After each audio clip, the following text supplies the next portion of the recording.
Hello students, welcome to जीवन classes. आज की यह वीडियो लुसेंट सामान्य ज्ञान लेक्चर नंबर 7 है, जिसमें हम देखेंगे महाजनपदों का उदय और साथ ही साथ जैन धर्म को। ये वीडियो आपके सभी कॉम्पिटिटिव एग्ज़ाम के लिए, जैसे एसएससी जीडी और रेलवे, पुलिस, एसआई, जो यूपी पुलिस कांस्टेबल की भर्ती है उसमें भी ये वीडियो काफ़ी ज़्यादा इंपॉर्टेंट है। उसमें सभी क्वेश्चंस बनने वाले हैं और साथ ही साथ आरआरबी रेलवे की भर्ती जो आई है उसमें ये क्वेश्चन जो है आपको मिलेंगे।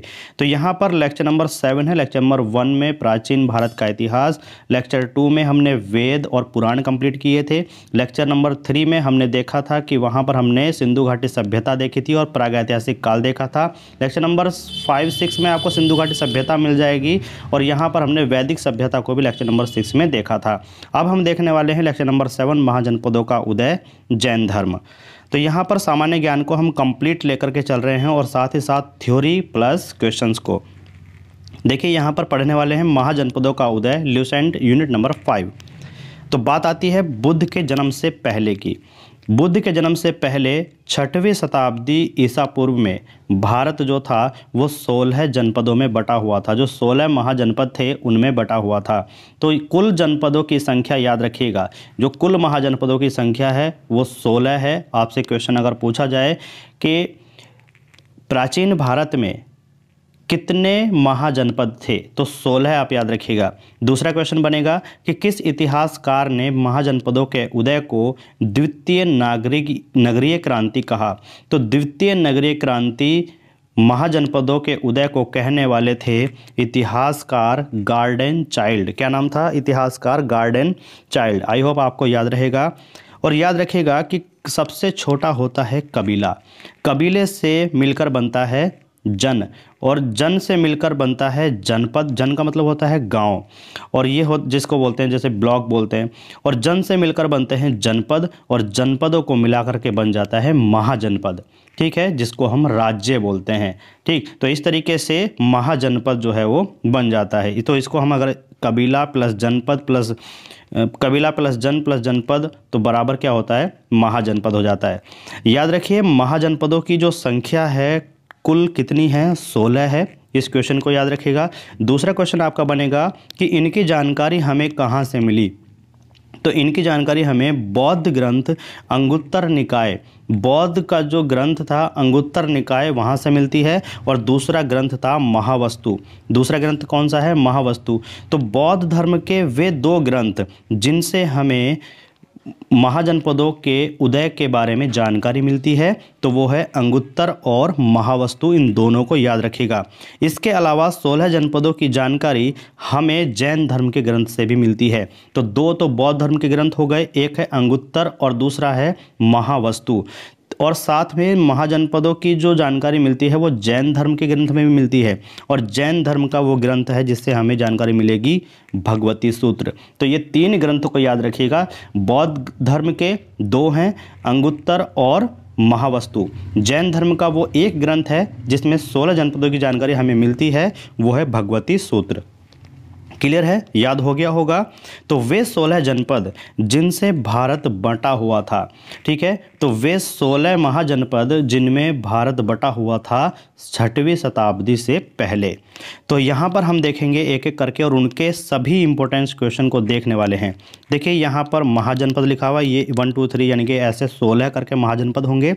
उनकी राजधानियाँ बताएंगे और उनका जो क्षेत्र यानी कि आधुनिक स्थान है उनकी हम बात करेंगे। सबसे पहले बात करते हैं, पहला जनपद महाजनपद जो है वो है अंग। अंग की राजधानी चंपा, और चंपा जो है किस क्षेत्र में है? भागलपुर या मुंगेर। भागलपुर और मुंगेर क्षेत्र में चंपा पड़ता है, और ये कहाँ पर है? बिहार में। दूसरा है मगध। दूसरा क्या है? मगध है। मगध की राजधानी है गिरिब्रज और राजगृह। गिरिब्रज और राजगृह राजधानी किसकी है? मगध की है। और ये कहाँ पड़ता है? पटना और गया, बिहार में। पटना और गया कहाँ पर पड़ता है? बिहार में पड़ता है। तो ये याद रखिएगा कि जो मगध है ना, सबसे ज़्यादा शक्तिशाली महाजनपद था। तो इन 16 जनपदों में सबसे ज़्यादा महाशक्तिशाली महाजनपद कौन है? मगध। क्या याद रखिएगा? मगध को याद रखिएगा। सबसे ज़्यादा शक्तिशाली महाजनपद था कौन? मगध, जो कि पटना बिहार में पड़ता है, जिसकी राजधानी गिरिब्रज और राजगृह थी। अब ये भी याद रखिए कि बिहार से केवल 3 महाजनपद होंगे। जैसे तीसरा है वज्जी, और यहाँ पर इसकी राजधानी है वैशाली, विदेह या फिर मिथिला। यहाँ ये पड़ता है मुजफ्फरनगर के आसपास का क्षेत्र जिसको हम बोलते हैं, और ये कहाँ पड़ेगा? बिहार में पड़ेगा। तो नोट पॉइंट आप लिख लीजिएगा कि 16 जनपदों में से केवल 3 जनपद ऐसे हैं, 16 महाजनपदों में से केवल 3 महाजनपद ऐसे हैं जो बिहार में पड़ते हैं। तो इस पॉइंट को याद रखिएगा। तो 3 तो हो गए महाजनपद, कहाँ के? बिहार के। पहला है आपका अंग, दूसरा है मगध और तीसरा है वज्जी। ठीक है, तो आइए आगे। अब ये तो याद हो गए। अब चौथा देखिएगा अवंती की राजधानी पड़ती है उज्जैन में। ठीक है, उज्जैन या फिर बोलते हैं महिष्मती। उज्जैन और महिष्मती ये पड़ता है मालवा मध्य प्रदेश में। कहाँ पर? मालवा मध्य प्रदेश में। और अवंती की उत्तरी राजधानी उज्जैन है और दक्षिणी राजधानी महिष्मती है। उत्तरी राजधानी उज्जैन और दक्षिणी राजधानी क्या है? महिष्मती, जो कि मालवा मध्य प्रदेश में पड़ता है। तो नोट पॉइंट भी लिख लीजिएगा कि मध्य प्रदेश में केवल 1 महाजनपद है। तो मध्य प्रदेश में 16 महाजनपदों में से 1 महाजनपद है जिसका नाम है अवंती, और उसकी राजधानी उज्जैन जो कि उत्तरी राजधानी है, और दक्षिणी राजधानी महिष्मती जो मालवा मध्य प्रदेश में पड़ता है। नेक्स्ट में हम देखने वाले हैं मत्स्य जो है वो विराटनगर जो है उसकी राजधानी है। ठीक है, तो मत्स्य यानी कि जो महाजनपद है उसकी राजधानी है विराटनगर, और विराटनगर कहाँ पर पड़ता है? जयपुर के आसपास का क्षेत्र, राजस्थान में ये पड़ता है। तो यहाँ पर भी देख लीजिएगा कि देखिए मध्य प्रदेश में केवल 1 था, और यहाँ पर राजस्थान में भी केवल 1 महाजनपद पड़ा जिसका नाम है मत्स्य, और उसकी राजधानी विराटनगर जो कि जयपुर के आसपास का क्षेत्र राजस्थान में पड़ता है। नेक्स्ट में हम देख रहे हैं अश्मक। ये छठा महाजनपद है अश्मक, जिसकी राजधानी है पोटली और पोतन। तो देखिए यहाँ पर ये गोदावरी नदी का क्षेत्र है जो कि आंध्र प्रदेश में पड़ता है। गोदावरी नदी का क्षेत्र जो कि आंध्र प्रदेश में पड़ता है। और नोट पॉइंट में आप ये लिखिएगा कि दक्षिण भारत का एकमात्र महाजनपद ये है। ठीक है, दक्षिण भारत का एकमात्र महाजनपद है जो आंध्र प्रदेश में पड़ता है। ठीक है, याद रखिए। अब देखिए 7वां महाजनपद आपको याद करना होगा गंधार जो है जिसकी राजधानी है तक्षशिला। ठीक है, गंधार जो महाजनपद था उसकी राजधानी है तक्षशिला, जो कि पाकिस्तान रावलपिंडी और पेशावर में पड़ता है। ठीक है, पाकिस्तान के रावलपिंडी और पेशावर में ये पड़ता है। पेशावर नाम है, याद रखिएगा। दूसरा है 8वां कंबोज की राजधानी है हाटक राजपुर। तो ये भी पाकिस्तान रजौरी एवं हजारा क्षेत्र में पड़ता है। ठीक है, रजौरी एवं हजारा जो ज़िला है पाकिस्तान के अंदर, उसमें हाटक और राजपुर पड़ती है राजधानियाँ, और जो महाजनपद है कंबोज ये उसी में पड़ता है।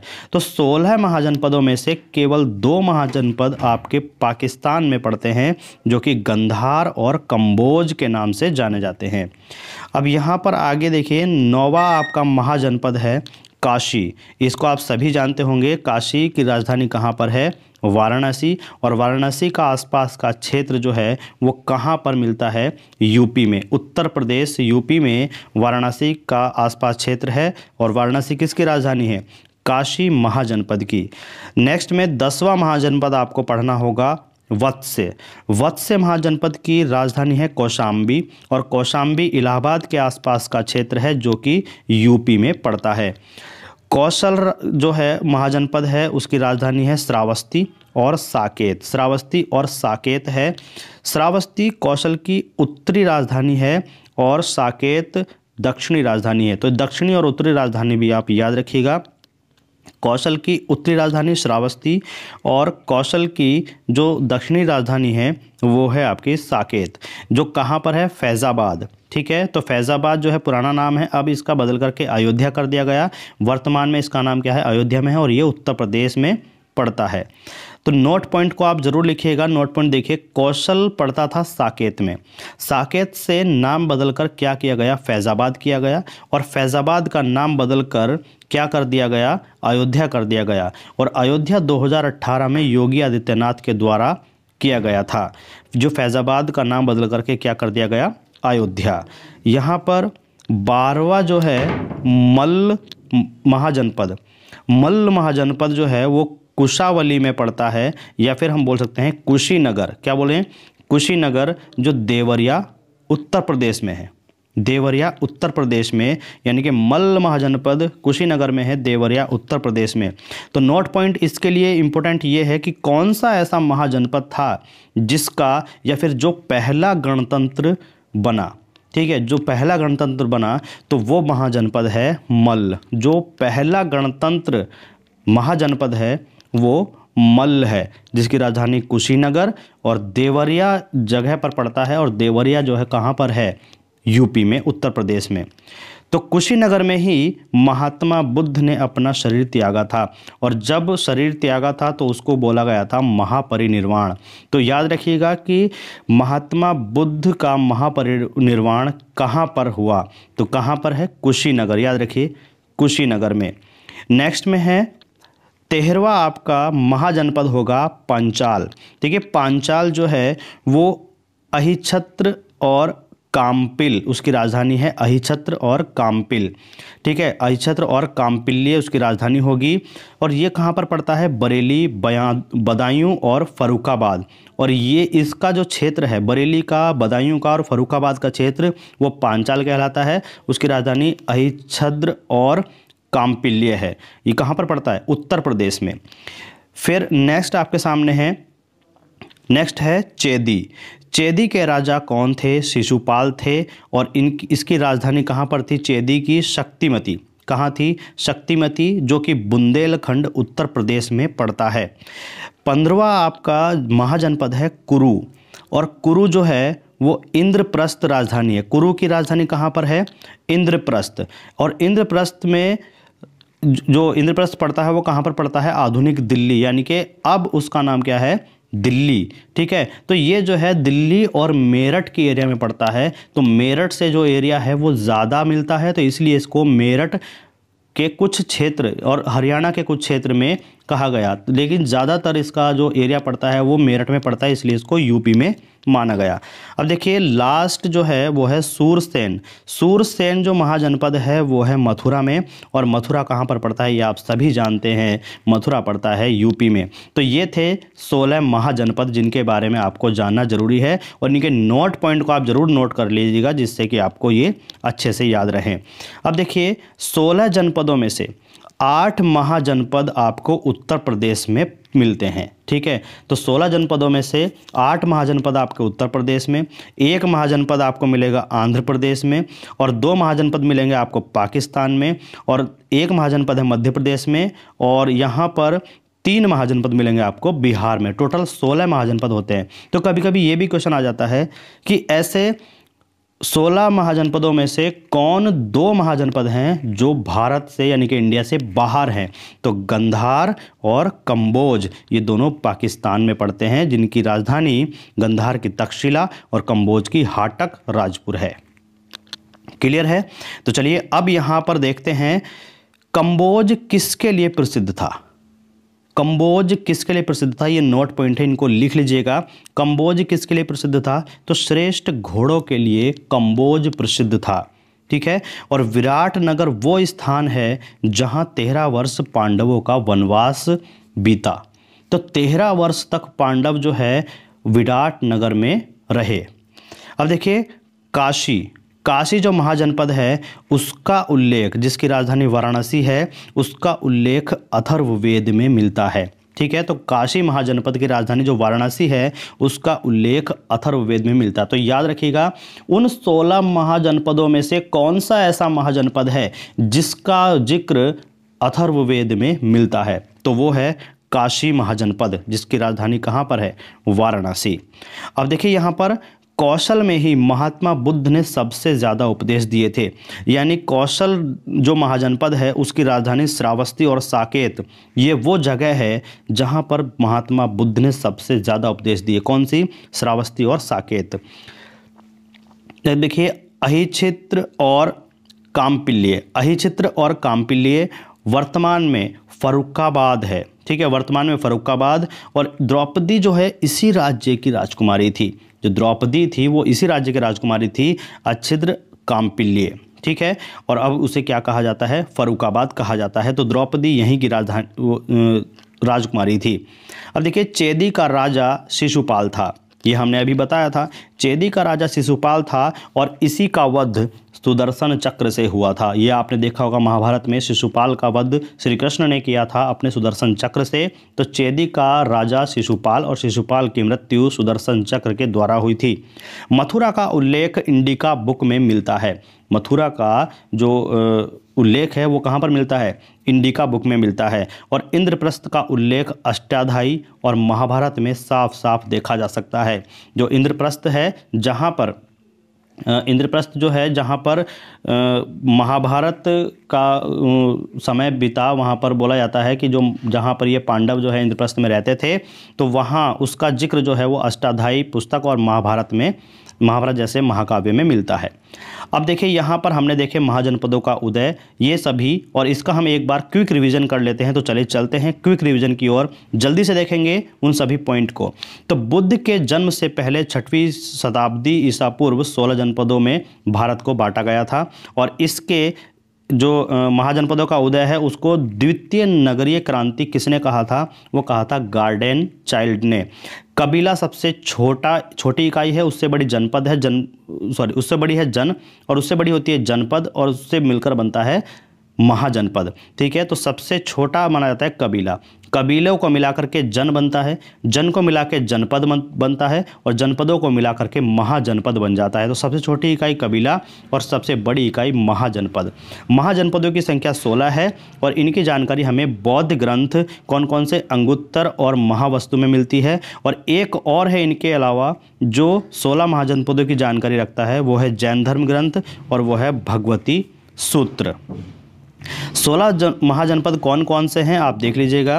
पहला है अंग की राजधानी चंपा और वो पड़ता है आपका भागलपुर बिहार में। मगध की राजधानी है आपकी गिरिब्रज राजगृह और वो पड़ता है आपका पटना यानी बिहार में। तो सबसे ज़्यादा शक्तिशाली महाजनपद जो है वो मगध है, इसको आप याद रखिएगा। क्वेश्चन आता है सबसे शक्तिशाली महाजनपद कौन सा था, तो वो था आपका मगध। वज्जी यानी वैशाली, विंध्य और मिथिला इसकी राजधानी है, जो मुजफ्फरनगर के आसपास का क्षेत्र जो बिहार में पड़ता है ये वहाँ पर है। नोट पॉइंट इसलिए क्योंकि जो यहाँ पर क्वेश्चन बनते हैं वो हम यहाँ पर बता रहे हैं। देखिए अभी हमने 3 जो है वो महाजनपद देखे, तो 16 महाजनपदों में से केवल 3 महाजनपद ऐसे हैं जो कि बिहार में पड़ते हैं। तो 3 महाजनपद आपके बिहार में। एक महाजनपद अवंती है जिसकी राजधानी उज्जैन और महिष्मती है जो कि मालवा मध्य प्रदेश में पड़ता है। उत्तरी राजधानी उज्जैन और दक्षिणी राजधानी उसकी हो जाएगी महिष्मती। तो मध्य प्रदेश में केवल एक महाजनपद आपको मिल जाएगा। मत्स्य की राजधानी विराटनगर और विराटनगर जयपुर के आसपास का क्षेत्र राजस्थान में पड़ता है और राजस्थान में केवल एक महाजनपद है जो कि मत्स्य है, ठीक है। अश्मक जो है वो पोटली पोतन उसकी राजधानी है जो गोदावरी नदी का क्षेत्र आंध्र प्रदेश में पड़ता है और दक्षिण भारत का एकमात्र महाजनपद अश्मक है। गांधार जो है उसकी राजधानी तक्षशिला है, वो पाकिस्तान में पड़ता है, रावलपिंडी एवं पेशावर। कंबोज हाटक राजपुर इसकी राजधानी है, पाकिस्तान के रजौरी एवं हजारा क्षेत्र जिले में पड़ता है। 16 महाजनपदों में से 2 महाजनपद आपके कहाँ पड़ गए? पाकिस्तान में, यानी कि भारत से जो बाहर है। 9वां आपका काशी हो जाएगा जिसकी राजधानी वाराणसी है और वाराणसी का आसपास का क्षेत्र आपका यूपी में मिलेगा। वत्स्य जिसकी राजधानी कौशाम्बी और कौशाम्बी आपको इलाहाबाद के आसपास का क्षेत्र यूपी में मिलेगा। कौशल जिसकी राजधानी श्रावस्ती और साकेत है, तो कौशल की उत्तरी राजधानी श्रावस्ती और दक्षिणी राजधानी क्या है? साकेत, जो कि फैजाबाद वर्तमान में जिसको अयोध्या बोला जाता है। कौशल जो है वो साकेत में पड़ता था, साकेत का नाम बदलकर फैजाबाद कर दिया गया और फैजाबाद का नाम बदलकर 2018 में उसका अयोध्या कर दिया गया।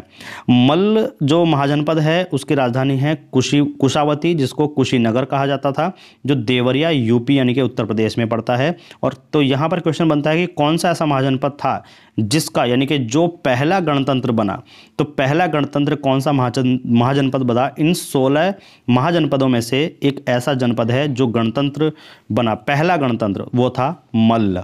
कुशीनगर में ही महात्मा बुद्ध ने अपना शरीर त्यागा, यानी वहाँ पर महापरिनिर्वाण बोला जाता है। नेक्स्ट है आपका पंचाल। पंचाल जो है वो उसकी राजधानी है अहिच्छत्र और कामपिल्य, जो कि बरेली, बदायूं और फर्रुखाबाद क्षेत्र है जो यूपी में पड़ता है। नेक्स्ट है आपका चेदी, और चेदी की राजधानी है शक्तिमती, और शक्तिमती कहाँ पर पड़ता है? बुंदेलखंड यूपी में। और याद रखिए चेदी के राजा शिशुपाल थे। नेक्स्ट आपका आता है कुरु महाजनपद। कुरु महाजनपद की राजधानी इंद्रप्रस्थ, और आधुनिक जो इसको बोलते हैं आज वर्तमान में दिल्ली बोलते हैं, जो कि मेरठ और हरियाणा का कुछ क्षेत्र मिलता है, तो मेरठ का क्षेत्र ज़्यादा मिलने पर इसको यूपी में कहा गया। सूरसेन यानी कि इसकी राजधानी हो जाएगी मथुरा। जो सूरसेन जो महाजनपद है उसकी राजधानी मथुरा है, और मथुरा आप सभी जानते हैं वो कहाँ पड़ता है? यूपी में पड़ता है। तो 16 जनपदों में से 8 महाजनपद आपको उत्तर प्रदेश में मिलते हैं। अब यहाँ पर कुछ नोट पॉइंट थे जो जल्दी से देख लेते हैं। कंबोज किसके लिए प्रसिद्ध था? श्रेष्ठ घोड़ों के लिए। विराटनगर वो स्थान है जहाँ 13 वर्ष पांडवों का वनवास बीता। और काशी महाजनपद की राजधानी वाराणसी का उल्लेख अथर्ववेद में मिल जाता है।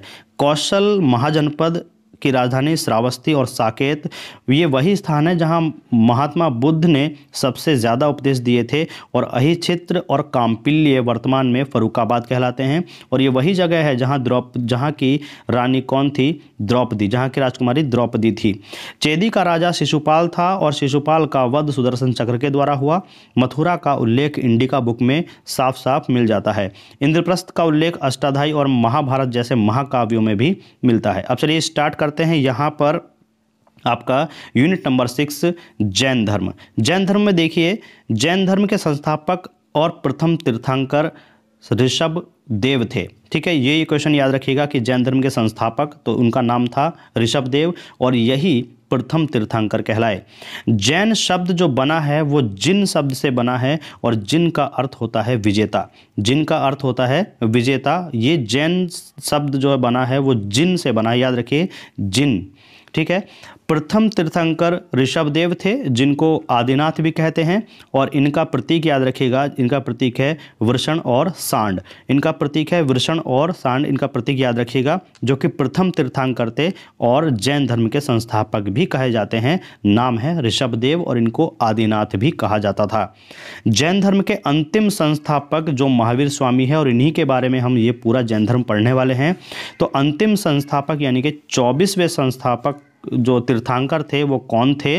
महावीर स्वामी। ठीक है, तो जैन धर्म के अंतिम संस्थापक यानी कि 24वें तीर्थंकर कौन रहे हैं? महावीर स्वामी, जिनका प्रतीक चिन्ह सिंह था। कुछ और तीर्थंकर थे जिनके बारे में हम यहाँ पर जानने वाले हैं। दूसरे नंबर के तीर्थंकर कौन थे? अजितनाथ। और दूसरे नंबर के तीर्थंकर अजितनाथ होने के साथ साथ इनका प्रतीक कौन था? हाथी।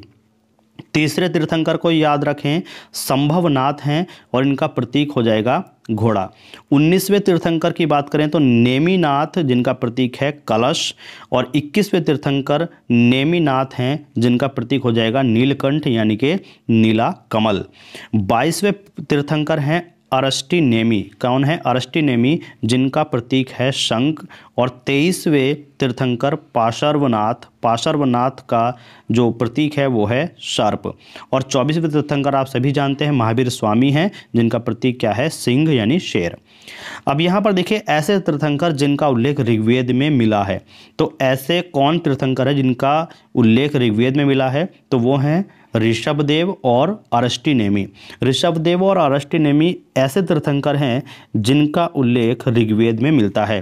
नोट पॉइंट लिख लीजिएगा, अरष्टी नेमी ही ऐसे तीर्थंकर हैं जिनको भगवान कृष्ण का अवतार माना जाता है, क्योंकि इनका जो प्रतीक है वो क्या है? इनका प्रतीक शंख है, और शंख जो है वो माना जाता है कि भगवान श्री कृष्ण का है। तो यहाँ पर अरष्टी नेमी को तीर्थंकर के रूप में भगवान श्री कृष्ण का अवतार भी माना गया है। तो ऐसे तीर्थंकर कौन है जिनको श्री कृष्ण का अवतार माना गया? तो वो हैं अरष्टी नेमी।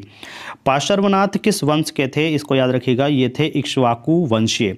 इक्ष्वाकु वंशीय थे और इनके पिता का नाम क्या था? राजा अश्वसेन। ये राजा अश्वसेन के पुत्र थे और इक्ष्वाकु वंशीय थे। कौन? पार्श्वनाथ। पार्श्वनाथ 30 वर्ष की अवस्था में सन्यासी हो गए और इनके द्वारा दी गई जो शिक्षा थी वो कौन कौन सी थी? पहली, हिंसा न करना। दूसरी, सदा सत्य बोलना। तीसरी थी चोरी न करना। और चौथी इनकी जो शिक्षा थी वो थी संपत्ति न रखना। जैन धर्म के अन्य नाम भी आप याद रखिएगा। पहला निर्ग्रंथ, दूसरा गुरुचक्र, तीसरा है यापिनी और चौथा नाम है आपका श्वेतपट। ठीक है, तो ये 4 नाम और हैं जैन धर्म के। निर्ग्रंथ, दूसरा गुरुचक्र, तीसरा है यापिनी और चौथा है आपका श्वेतपट। क्लियर है? नेक्स्ट में आप याद रखिए कि महावीर स्वामी का जन्म कब हुआ था? तो 540 BC में और कुंडग्राम यानी वैशाली जो बिहार में पड़ता है वहाँ पर हुआ था। तो महावीर स्वामी का जन्म 540 BC में वैशाली बिहार में हुआ था, जिसको कुंडग्राम भी बोला जाता है। इनके बचपन का नाम वर्धमान, पिता का नाम सिद्धार्थ था। माता त्रिशला जो लिच्छवी के राजा चेटक की बहन थी और इनकी पत्नी का नाम यशोदा था। और इनकी एक पुत्री थी जिनका नाम था अनुज्या प्रियदर्शिनी। अनुज्या प्रियदर्शिनी इनकी पत्नी थी, इनकी पुत्री थी। और इनकी पुत्री के जो पति थे वो थे जमाली, यानी कि इनके दामाद कौन थे? जमाली थे। और याद रखिए महावीर स्वामी के जो दामाद थे वो ही उनके प्रथम शिष्य रहे, यानी कि प्रथम अनुयायी रहे। और इनकी प्रथम शिष्या कौन थी? चंदना। याद रखिए चंदना इनकी प्रथम शिष्या थी। इनकी मृत्यु 468 BC में पावापुरी बिहार में हुई। कहाँ पर? पावापुरी बिहार में। महावीर स्वामी ने 30 साल की आयु में अपने बड़े भाई नंदीवर्धन से अनुमति लेकर सन्यासी जीवन को स्वीकारा था। तो महावीर स्वामी केवल 30 साल के थे जब उन्होंने अपने बड़े भाई नंदीवर्धन से अनुमति लेकर सन्यासी जीवन जीना शुरू किया। ज्ञान की प्राप्ति किस पेड़ के नीचे हुई? महावीर स्वामी को ज्ञान की प्राप्ति किस पेड़ के नीचे हुई? तो वो साल वृक्ष था, जिसको सागौन वृक्ष भी बोला जाता है। 12 साल की तपस्या के बाद इनको ऋजुपालिका नदी के किनारे ज्ञान प्राप्त हुआ। ठीक है, तो ऋजुपालिका नदी के किनारे साल वृक्ष के नीचे 12 साल की तपस्या के बाद महावीर स्वामी को ज्ञान प्राप्त हुआ। और ज्ञान प्राप्त होने के बाद ये कई नामों से जाने गए, जिसमें जिन, अरहत और निर्ग्रंथ। जिसमें जिन का मतलब होता है विजेता, अरहत का मतलब होता है पूज्य यानी कि पूजनीय, और निर्ग्रंथ का मतलब होता है बंधनहीन। तो ये ज्ञान प्राप्त होने के बाद इन नामों से जाने गए कि विजेता हैं, पूज्य हैं और बंधनहीन हैं, जिनको जिन, अरहत और निर्ग्रंथ कहा गया। और इनको बाद में केवल्य नाम से भी जाना गया। तो केवल्य का अर्थ होता है पूर्व ज्ञान। ठीक है, यानी कि पूर्ण ज्ञान जो है उसको केवल्य शब्द से संबोधित करा जाता है। तो यहाँ पर इनके नाम याद रखिएगा कि किस नाम से इनको जाना गया। महावीर स्वामी ने अपना पहला उपदेश प्राकृत अर्धमागधी भाषा में दिया, यानी कि प्राकृत भाषा जिसको अर्धमगधी भी बोलते हैं, तो अर्धमगधी भाषा में उन्होंने अपना पहला उपदेश दिया। और जैन धर्म की प्रथम संगीति पाटलिपुत्र में हुई। तो यहाँ पर क्वेश्चन बनता है कि जैन धर्म की पहली संगीति कहाँ पर हुई? पाटलिपुत्र में। और पाटलिपुत्र में जब ये संगीति हुई तो संगीति की अध्यक्षता कौन कर रहे थे? स्थूलभद्र। कौन? स्थूलभद्र। और जैन धर्म की दूसरी संगीति कहाँ पर हुई? ये हुई बल्लभी में। बल्लभी कहाँ पड़ता है? गुजरात में। और गुजरात में इसकी अध्यक्षता किसने की? क्षमा श्रवण ने। ठीक है, क्षमा श्रवण ने इसकी अध्यक्षता की। जैन धर्म के त्रिरत्न होते हैं। त्रिरत्न कौन कौन से? एक तो है सम्यक दर्शन, दूसरा है सम्यक ज्ञान, तीसरा है सम्यक आचरण। तो जैन धर्म के त्रिरत्न, तो त्रिरत्न कौन कौन से? सम्यक दर्शन, सम्यक ज्ञान और सम्यक आचरण। इन तीनों को आप याद रखिएगा। जैन धर्म के लोग ईश्वर पर विश्वास नहीं रखते थे, ये आप याद रखिए।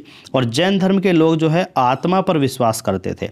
ईश्वर पर विश्वास तो नहीं करते थे, लेकिन आत्मा पर विश्वास करते थे। और पुनर्जन्म एवं कर्मवाद पर, यानी कि कर्मों पर विश्वास रखते थे, लेकिन उनका ईश्वर पर विश्वास नहीं था।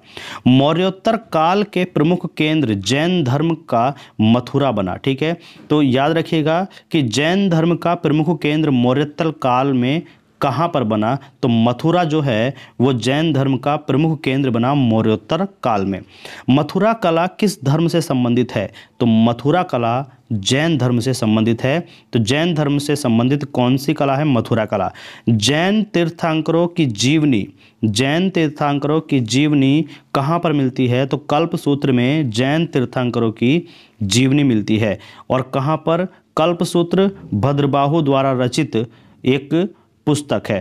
कल्पसूत्र जो है वो भद्रबाहु द्वारा रचित पुस्तक है, जिसमें जो है जैन तीर्थंकरों की जीवनी मिलती है।